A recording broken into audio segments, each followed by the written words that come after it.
నూతన సృష్టికి మరో కథనం. బైబిల్ నందు మొదటి సబ్బాతు దినము సృష్టి సంపూర్తి చేసి 7వ దినమున దేవుడు విశ్రమించను. 7వ దినమును ఆశీర్వదించి పరిశుద్ధపరిచాడు.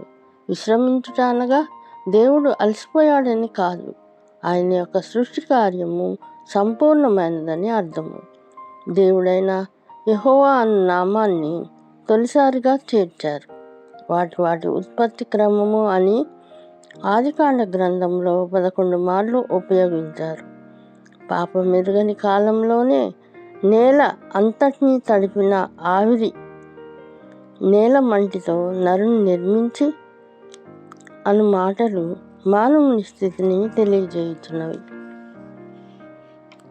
మానవుని దేహంను మంటితో నిర్మించి ఒక కుమ్మరి పాత్రను పోషించాడు. దేవుని ఆత్మ లేనప్పుడు మానవ దేహాలు మంటి ఘటములు అని హెచ్చరింపబడుతున్నాము. దేవుడు జీవవాయువును ఊదగా నరుడు జీవాత్మ ఆయను. నరుని కోసం దేవుడు ఏదైనా తోట అను మొదటి గృహాన్ని నిర్మించాడు. ఏదేను అనగా ఆహ్లాదము అని అర్థము. ఆ తోట మధ్య జీవవృక్షంను మంచి చెడ్డల తెలియనిచ్చు వృక్షంను మలిపించను. తోటలోని సమస్త ఫలములు తినుటకు నరునికి అవకాశం ఇవ్వబడినది, కానీ మంచి చెడ్డల తెలియనిచ్చు వృక్ష ఫలము తినకూడదు.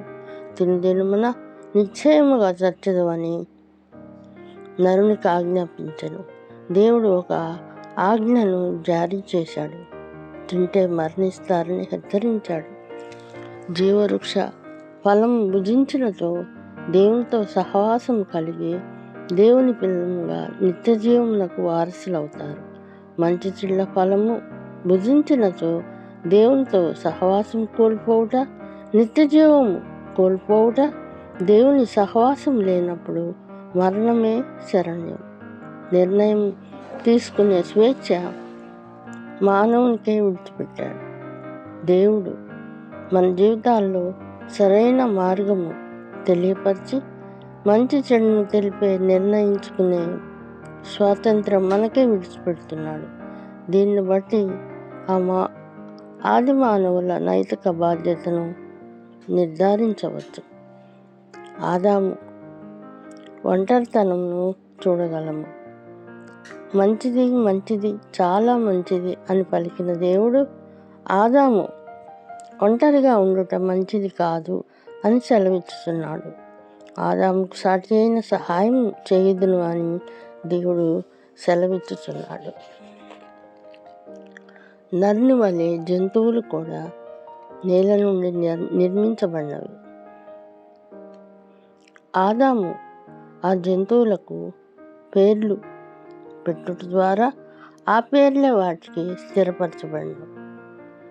ఆదాము యొక్క ప్రకటింక మాంసం నుండి దేవుడు అవ్వను రూపొందించబడటం వలన హవ్వ ఆదాములో భాగమే. ఆదాము శరీరంలో నుండి అవ్వను రూపొందించడం ద్వారా భార్యాభర్తలు ఏక శరీరం అని తెలుసుకొనవలసి ఉన్నది.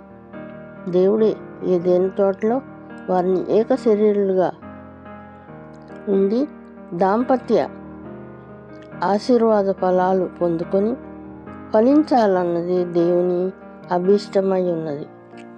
సాటి అయిన సహాయం రూపొందించి ఆదాము అవ్వలకు దేవుడే యాజకుడై ఏదైనా తోటలో వివాహం జరిపించాడు. ఆదాము అవ్వలు వనంలో దిగంబరులుగానే ఉన్నారు. వారి దిగంబరత్వము వారు ఎరుగరు. వివాహ సమయంలో భార్యాభర్తలు కలిసి ఏక శరీరముగా జీవించుటయే పరమావధిగా దేవుని చిత్తమని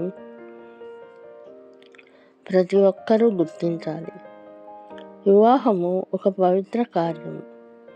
మొదట వివాహము ఏక శరీరులు అను మాట మొదటిసారిగా రూపొందించబడినది. దేవునికి మహిమ ఘనత కలుగునుగాక.